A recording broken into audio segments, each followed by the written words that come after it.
आप कोई भी एल्कीन बनाते हैं और आप सीस बनाते हैं,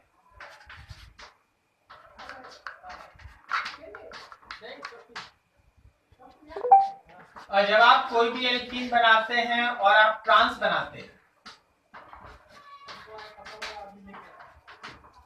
तो याद रखना कि जो ट्रांस है, trans is more symmetrical, trans is more symmetrical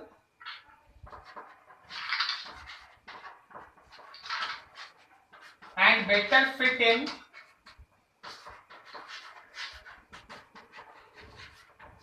solid crystal. Trans is more symmetrical and better fit in solid crystal, so it has high dash point. Cs में देखो, Cs have more dipole moment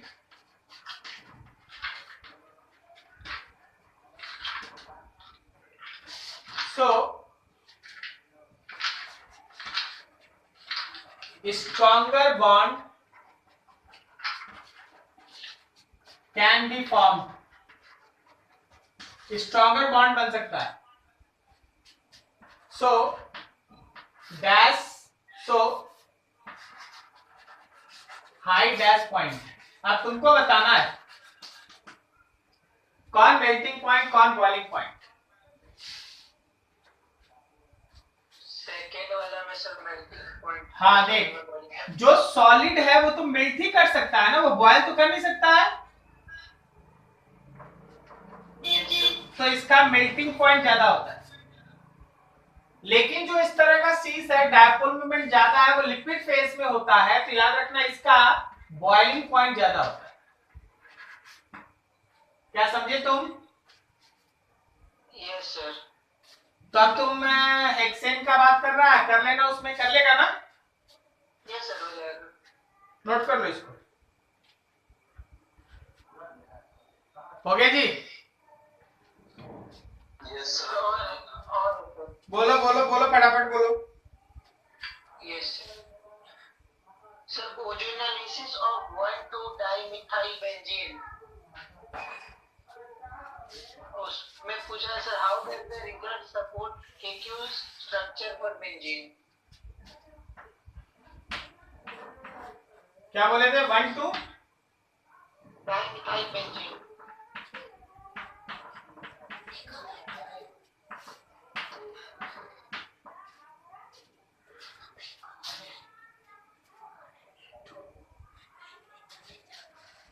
देखो भाई, जब तुम इसका ओजोनालिसिस करेगा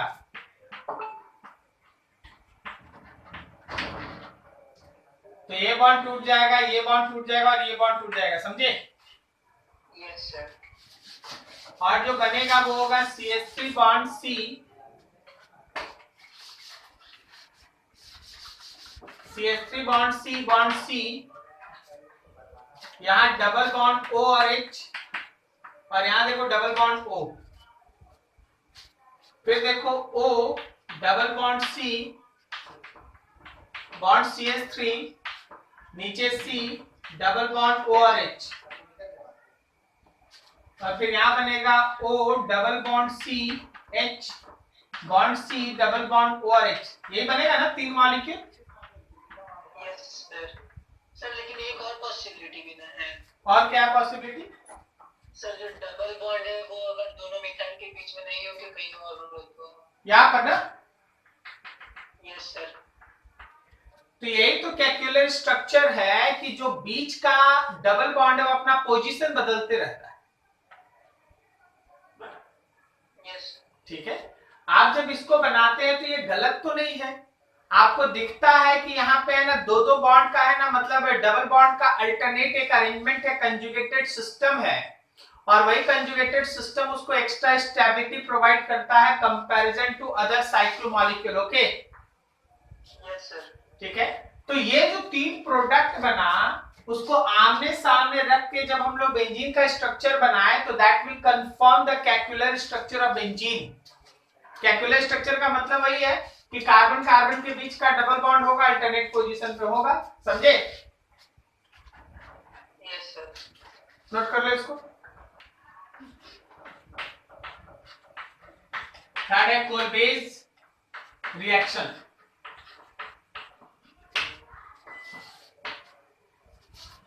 कोलबेज reaction का कहना है कि जब आप फिनॉल को NaOH के साथ रिएक्ट कराएंगे तो पहले वो सोडियम फिनॉक्साइड बनता है। इस सोडियम फिनॉक्साइड को अगर आप कार्बन डाइऑक्साइड के साथ रिएक्ट करा देंगे फॉलोड बाय एसिडिक हाइड्रोलिसिस या H+ दे देंगे तो ये कॉरस्पॉन्डिंग फिनॉक्साइड आयन बोले थे, वो कॉरस्पॉन्डिंग सैलिसाइलिक एसिड में कन्वर्ट होता है। सैलिसाइलिक एसिड मतलब बेंजीन के ऊपर OH होगा और COH होगा। कहना ये चाहते हैं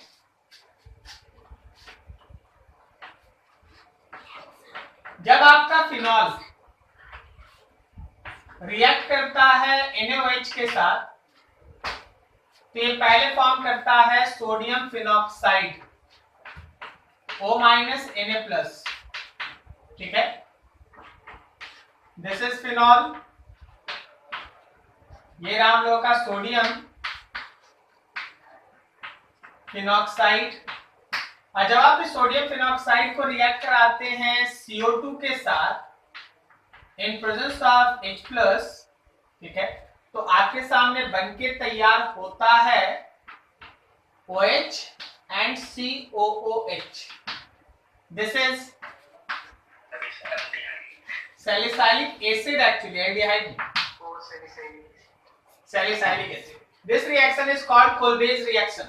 Very important reaction, very important reaction। कारण ये है कि इसमें आप बेंजीन के साथ OH ग्रुप और COH दोनों एक साथ लगा पाते हैं। अब यहाँ पे आप देखिए इसका मैकेनिज्म।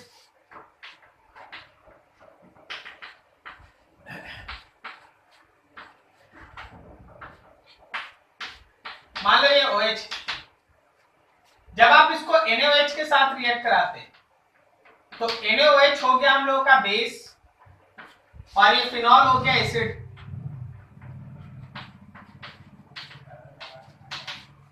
फिनॉल हो गया एसिड, NaOH हो गया बेस। तो आपके पास फिनॉक्साइड आयन बनता है।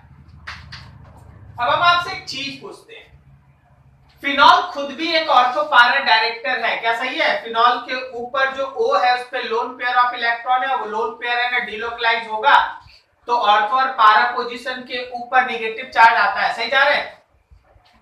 Yes sir. तो फिर यहाँ पर इसको फिनॉक्साइड बनाने के पीछे का कारण क्या है? देख समझना, फिनॉल में ऑक्सीजन न्यूट्रल है और वो अपना पेयर ऑफ इलेक्ट्रॉन देता है तो ऑर्थो और पारा पे जो नेगेटिव चार्ज इंटेंसिटी है वो उतना नहीं आता जितना फिनॉक्साइड का नेगेटिव जाने से आता है। समझे क्या? यस सर, आयनिक हो गया। हाँ, आप ऐसे समझिए कि in case of phenoxide ion, negative of oxygen makes ortho para position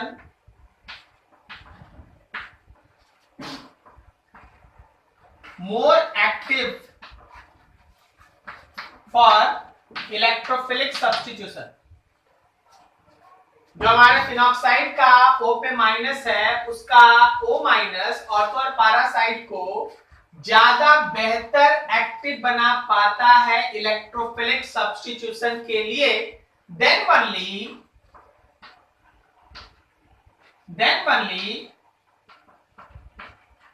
week electrophile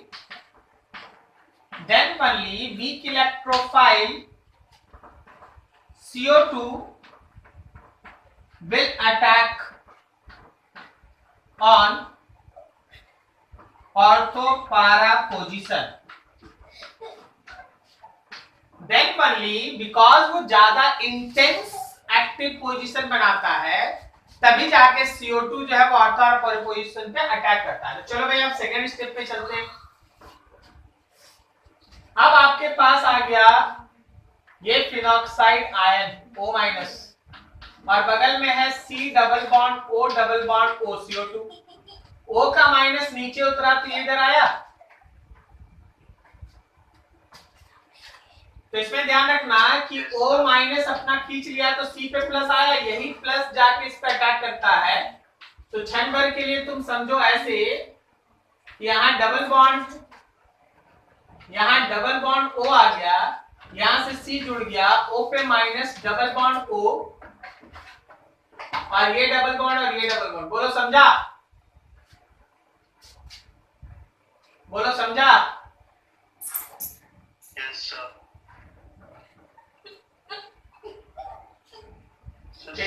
double bond एक बार फिर से समझा। देखो यहाँ CO2 था ना, तो ये पेयर ऑफ इलेक्ट्रॉन ऑक्सीजन की तरफ गया तो C पे प्लस आया ना, और यहाँ ऑक्सीजन का निगेटिव जब नीचे उतरा तो रिपल्सन होकर ये निगेटिव यहाँ आया, तो यहाँ निगेटिव यहाँ पॉजिटिव, ये दोनों मिला। Yes sir. अब ठीक है, याद रखना कि यहाँ एक हाइड्रोजन भी है। Yes sir. यहाँ पे एक हाइड्रोजन है। अब देखो आगे,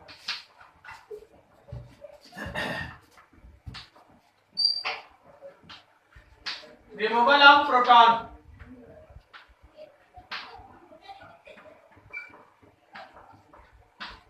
bond C O minus double bond O और यहाँ पे H है। जब कोई बेस आया तो हाइड्रोजन को H प्लस फॉर्म में निकलना होगा, वो पेयर ऑफ इलेक्ट्रॉन दे के जाएगा वापस ऊपर प्लस, और बेस जो है वो इस H को लेके निकल रहा है। तो आपके पास बनके तैयार हो गया double bond O minus, C bond O minus, double bond O और ये। अब देखिए ऑलरेडी आपके पास क्या है, तो आपके पास H प्लस मौजूद है, तो जहां भी आपको H प्लस चाहिए आप H प्लस सप्लाई कर दे। तो जब आप H प्लस दे दिए तो आपके पास बनके तैयार हो गया सैलिसाइलिक एसिड। यहाँ पे आ गया OH, यहाँ हो गया C बॉन्ड OH और डबल बॉन्ड O। क्या ये मैकेनिज्म समझ में आया? Yes sir. तो जब कभी भी फिनॉल को आप NaOH के साथ रिएक्ट कराएंगे followed by CO2 and H plus, तो याद रखिएगा सैलिसाइलिक एसिड विल फॉर्म। कभी कभी ये पूछा जाता है कि अगर ऑर्थो पोजीशन ऑक्यूपाइड है तो क्या होगा। अगर ऑर्थो पोजीशन ऑक्यूपाइड है तो पारा का प्रोडक्ट बनेगा, समझे क्या? Yes sir. If ortho position is occupied,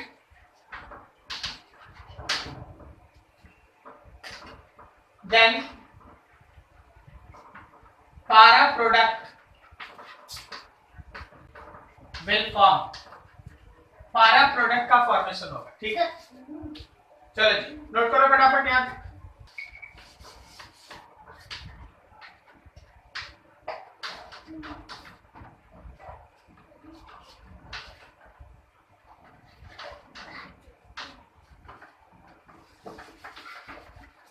राइबर-टाइमन reaction देखो होता क्या है। आप अगर फिनॉल को रिएक्ट करा देते हैं क्लोरोफॉर्म के साथ इन प्रेजेंस ऑफ NaOH या KOH, तो आपके पास एक एडिशनल कंपाउंड बन जाता है कुछ ऐसा, O माइनस Na प्लस और CHCl2। जब आप इसका NaOH के साथ हाइड्रोलाइसिस करते हैं एक्वस, तो आपके पास O माइनस Na प्लस और एल्डिहाइड बनता है, जो फर्दर H प्लस के साथ कंबाइन करके OH और CHO सैलिसाइल्डिहाइड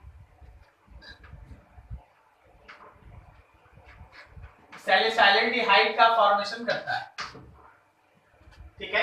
तो कोलवेज रिएक्शन में सैलिसाइलिक एसिड आप बनाएं कोलबेज रिएक्शन में आप सैलिसाइलिक एसिड बनाएं और राइमर डायमर रिएक्शन में आप सैलिसाइल्डिहाइड बनाते हैं।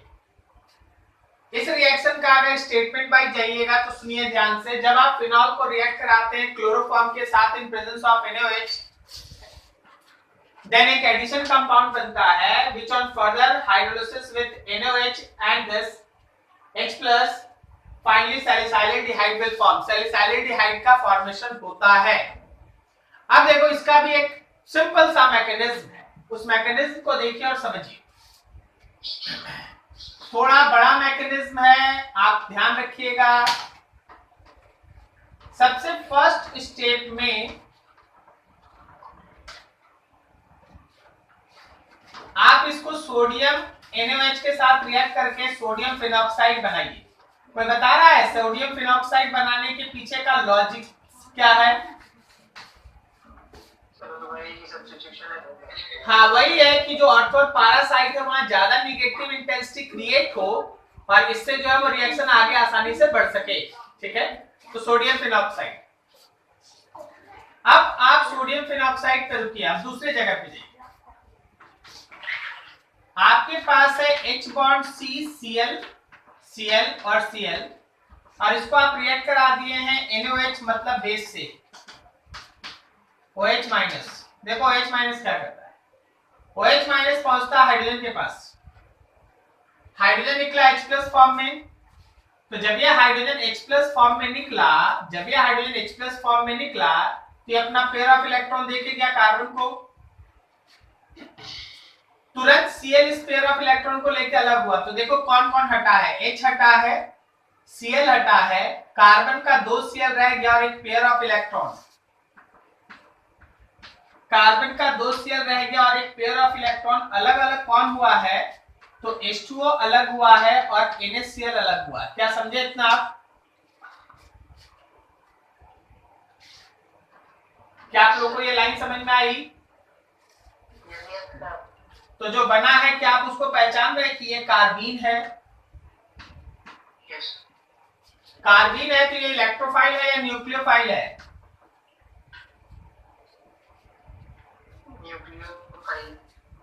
पिटाएगा, समझा?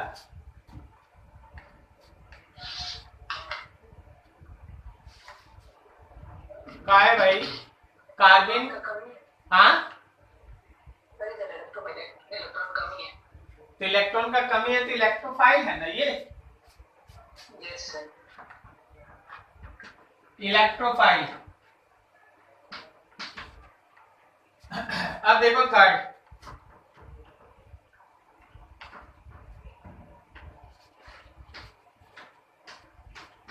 O माइनस बगल में CCl2 with a pair of electron. जैसे ही ऑक्सीजन का नेगेटिव नीचे आएगा ये पेयर ऑफ इलेक्ट्रॉन इधर ट्रांसफर होगा तो कार्बन का जो अटैक है वो इस साइड पे होगा।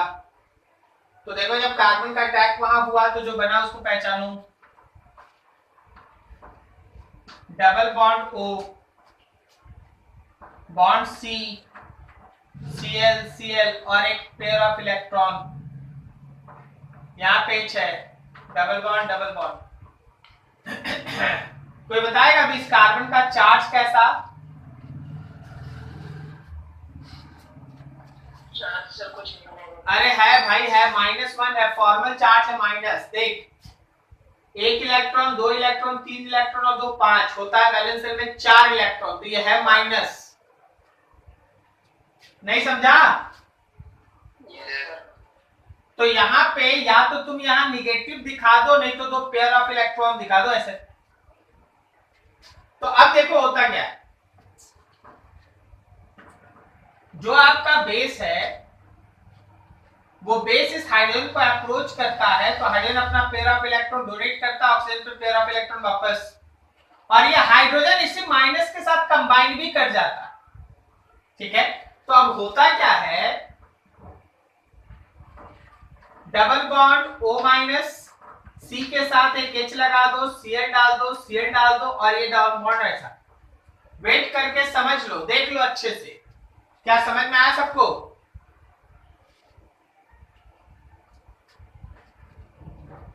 बोलो बोलो।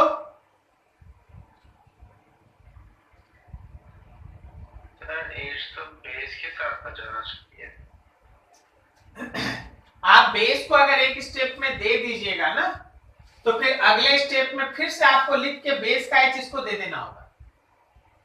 Yes sir. तो हम लोग ऐसे CH लिख दिए डायरेक्ट।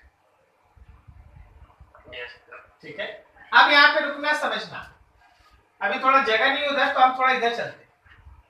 अब आप इसका हाइड्रोलिसिस करते हैं NaOH के साथ, और ये प्रोवाइड करता है आपको OH माइनस। ये OH माइनस कैसे काम करता है, थोड़ा बी केयरफुल है। ये Cl स्पेयर ऑफ इलेक्ट्रॉन लेके हटा दो, कार्बन पे कैसा चार्ज आया, तो ये OH जाके इस कार्बन से जुड़ता है।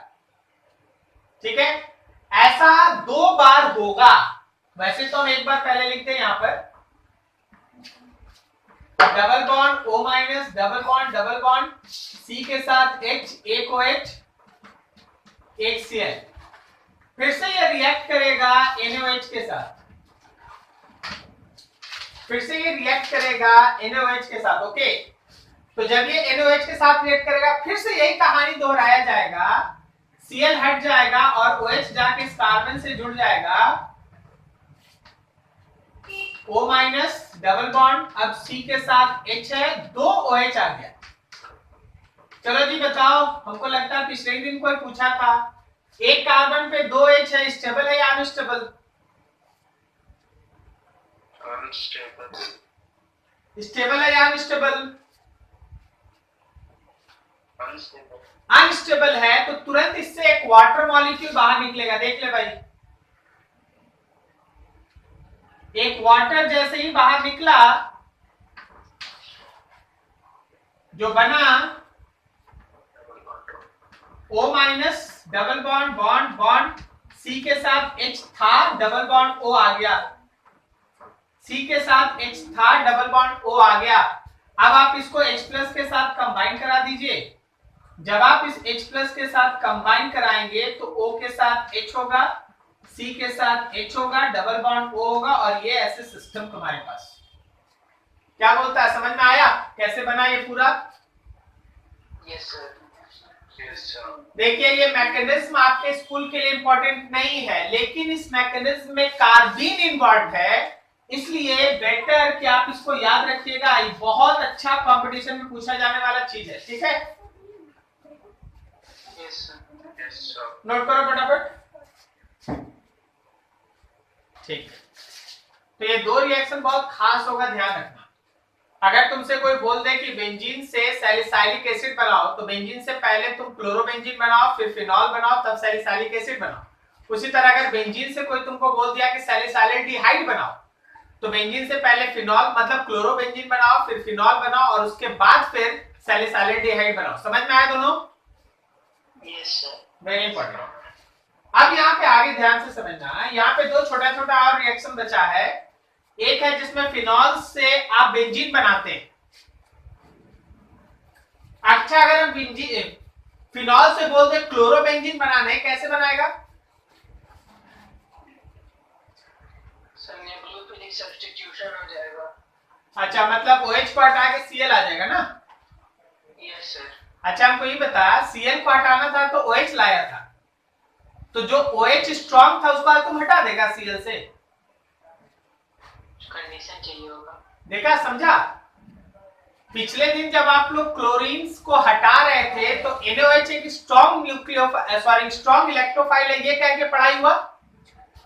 Yes sir. तो आज क्या बोले कि स्ट्रॉन्ग वाला हटा देना और वीक वाला को जोड़ देना? नहीं सर, कुछ कंडीशन लग जाएगी। हाँ, तो याद रखना कि जब वापस से बेंजीन में कुछ नया ग्रुप ऐड करना पड़ता है, तो फिनॉल को पहले बेंजीन बनाना पड़ता है। फिनॉल को पहले बेंजीन बनाओ, उसके बाद जिसको ऐड करना ऐड करो। तो फिनॉल को बेंजीन में बदलने के लिए, फिर से सुनना, फिनॉल को बेंजीन में बदलने के लिए केवल एक रिएक्शन है। अगर याद रहा तो बना, नहीं तो गया, और वो है जिंक के साथ रिएक्शन। एकदम सिंपल, जिंक। ठीक है, जिंक डस्ट वाला। हाँ, जिंक डस्ट वाला। रख कर दे जी।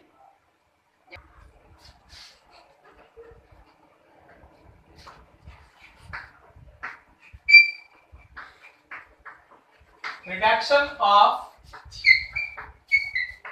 Phenol to benzene, reduction of phenol to benzene, phenol को बेंजीन में कन्वर्ट करना है।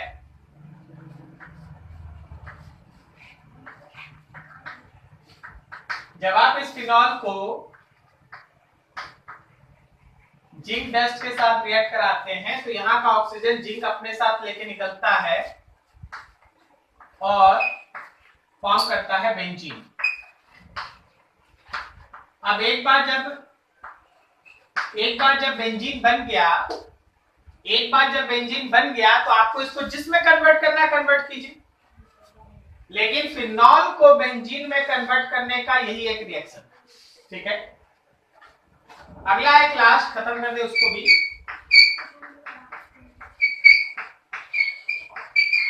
ऑक्सीडेशन ऑफ फिनॉल, फिनॉल का ऑक्सीडेशन। जब आप इस फिनॉल को रिएक्ट कराते हैं Na2Cr2O7 के साथ इन प्रेजेंस ऑफ H2SO4,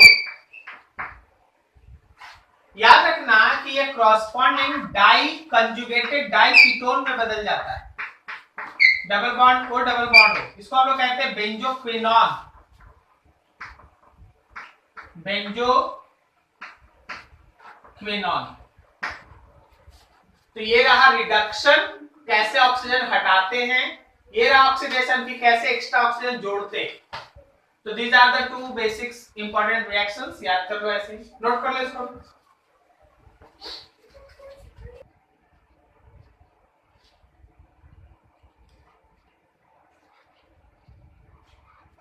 हो गया जी?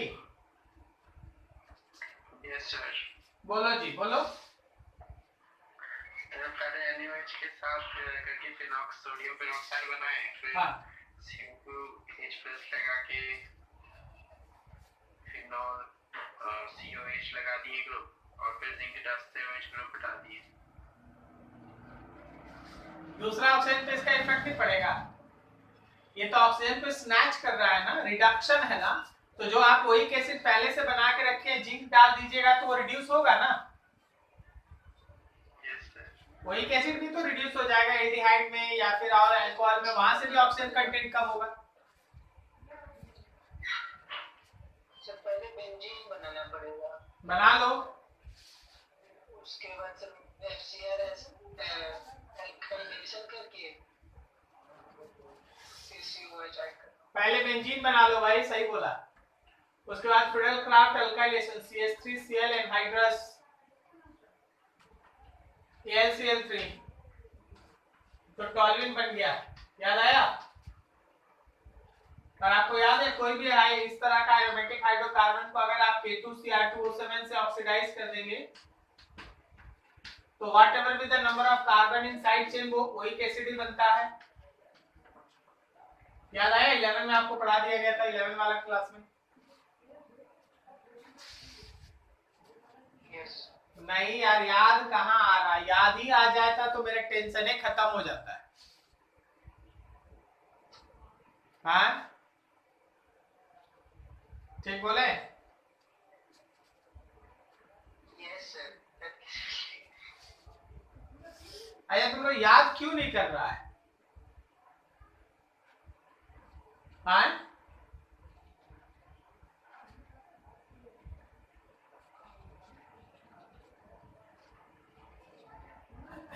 देखो आप सुनो, एक बच गया है इसमें ईथर, अगले दिन पढ़ाएंगे क्योंकि बहुत कोई आया नहीं है, टाइमिंग कुछ और क्लासेस होगा इशू, ठीक है। तो ईथर हम अगले दिन पढ़ाएंगे।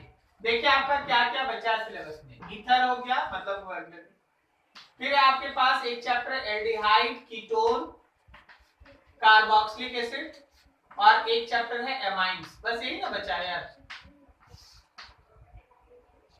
Yes sir. रिएक्शन याद करो, रिएक्शन याद करो, रिएक्शन याद करो, ठीक है। अच्छा आप देखिए, क्या ये पहले आप नहीं पढ़े हैं, क्या ये पहले आप नहीं पढ़े हैं?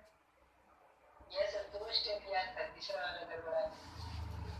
गड़बड़ कहीं भी होगा उमंग, आंसर नहीं ना आएगा। -1 -1 बिल्कुल ठीक है। यस चलो ठीक है, फिर टाइम वेस्ट नहीं करेंगे, अगले दिन ऐसे आगे बढ़ेंगे, जैसे आपका बैचेज है वैसे रहेगा। ठीक है, इतना तक खत्म कीजिए, एनसीईआरटी का एक एक क्वेश्चन एटलीस्ट खत्म कर लीजिए पहले। कोई डाउट हो पूछ लो, कोई डाउट हो पूछ लो, ठीक है। यस। चलो ठीक है, फिर नेक्स्ट डे से आगे। Thank you.